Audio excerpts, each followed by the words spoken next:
Karong adlaw, adlaw ron sa mga kaparian. Happy Priest Day sa mga dayosisano nga mga pari. So magsuon natitubagon nga putana, labot aning putana karon kay karong adlaw ko nag-negative din sa Facebook ng mga pari nga babae ba. Mga dili kito katoliko kay wala mo gid allowed sa katoliko ang dunay pari nga maudinahan, no, dunay babae nga maudinahan pagka pari. So sa may ibasihan sa simbahan katoliko, ngano dili mo gid pwede udinahan ang babae nga may mong pari. Una, dili gid na itugot sa Ginoo, no? Bawal gina siya kay ang lalaki sa New Testament sa simbolo ni Kristo nga siya maoy bana, no, o pangulo sa iglesia. Nya ang babae kasimbolo sa iglesia nga diin kita nga simbahan mao'y pangasaunon si Kristo atong kumanhonon, di ba?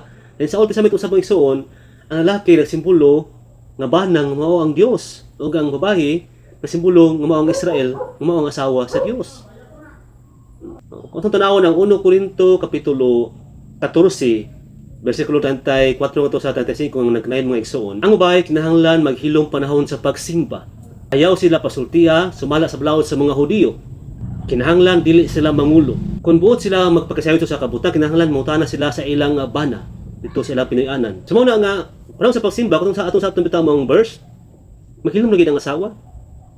Nya kung ordinahan pagka pari na magsaba-saba na sa tubangan dito magsuon. Ha? So mao na nga